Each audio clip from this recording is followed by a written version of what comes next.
ഈശോയുടെ പരസ്യജീവിതകാലം മുഴുവൻ യൂദാസ് അവിടുത്തോടുകൂടി ഉണ്ടായിരുന്നു. എന്തെല്ലാം ഈശോ പഠിപ്പിച്ചു, എന്തെല്ലാം അയാൾക്ക് മനസ്സിലാക്കി കൊടുത്തു. പക്ഷേ മറ്റുള്ളവർക്ക് നന്മ ചെയ്യാനുള്ള പാഠങ്ങൾ ഒന്നും പഠിക്കാൻ യത്നിച്ചില്ല.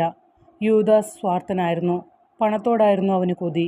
ഈശോയുടെ സേവനത്തിൽ തനിക്ക് നല്ലൊരു സ്ഥാനം ലഭിക്കും എന്നായിരുന്നു അവൻ്റെ ആശ. കാരുണ്യം, എളിമ, പാവങ്ങളോടുള്ള സ്നേഹം എന്നീ സാന്മാർഗിക തത്വങ്ങൾ മിശിഹ സ്പഷ്ടമായി പഠിപ്പിച്ചു തുടങ്ങി. യൂദാസ് പ്രതീക്ഷിച്ചിരുന്ന ലൗകികമായ ഉയർച്ചയും വാഴ്ചയും ഈ ഗുരുവിൽ നിന്ന് ലഭിക്കുകയില്ലെന്ന് മനസ്സിലായി. അതോടെ അയാൾ മിശിഹായിൽ നിന്ന് അല്പാൽപം അകലാൻ തുടങ്ങി. സംഭവിക്കാൻ പോകുന്നതിനെപ്പറ്റി ഈശോ ഒടുവിൽ വെട്ടിത്തുറന്ന് പറഞ്ഞപ്പോൾ അകലുകയായിരിക്കും നല്ലത് എന്ന് യൂദാസ് തീരുമാനിച്ചു. പുറത്തു കടക്കാൻ ഒരു സന്ദർഭം കിട്ടി.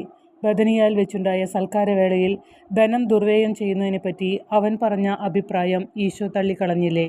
മാത്രമല്ല, തൻ്റെ പാദങ്ങളിൽ മേരി സുഗന്ധതൈലം പൂശിയത് ശരിയാണെന്ന് മിശിഹ അംഗീകരിക്കുക കൂടി ചെയ്തു. അതാണ് അവന് വെറുപ്പുണ്ടായത്. ഈശോയെ അവസാനിപ്പിക്കേണ്ടത് എങ്ങനെ എന്നുള്ളതിനെപ്പറ്റി ആലോചിക്കാൻ പ്രധാന പുരോഹിതന്മാർ ഒരു യോഗം കൂടുന്നുണ്ടെന്ന് യൂദാസ് മനസ്സിലാക്കി. എത്രയും വേഗത്തിൽ ഈശോയെ നശിപ്പിക്കണമെന്നുള്ളതായിരുന്നു അവരുടെ ഉദ്ദേശം. അത് പെസഹ തിരുനാളിന് മുമ്പ് തന്നെ വേണമെന്ന് അവർ കരുതി. പക്ഷേ പരസ്യമായിട്ട് പിടികൂടാൻ അവർ ശങ്കിച്ചു. അപ്പോഴാണ് 12 പേരിൽ ഒരുവനായ യൂദാസ് സംസാരിക്കുവാൻ അവരുടെ അടുക്കിലേക്ക് ചെന്നത്. അവർ തീരെ പ്രതീക്ഷിക്കാത്തതായിരുന്നു അത്. തക്കം കിട്ടിയാൽ ഉടനെ ഈശോയെ പിടിച്ചു തരാമെന്നവൻ വാക്കു പറഞ്ഞു. അതിന് തന്നെയാണ് അവർ കാത്തിരുന്നതും. ആ വഞ്ചനയ്ക്ക് അവർ അവന് 30 വെള്ളിക്കാശ് കൊടുക്കാമെന്ന് പറഞ്ഞു. അവൻ സമ്മതിച്ചു. യൂദാസ് ക്രിസ്തുവിൻ്റെയും അപ്പസ്തോലന്മാരുടെയും അടുക്കിലേക്ക് തിരിച്ചുപോയി.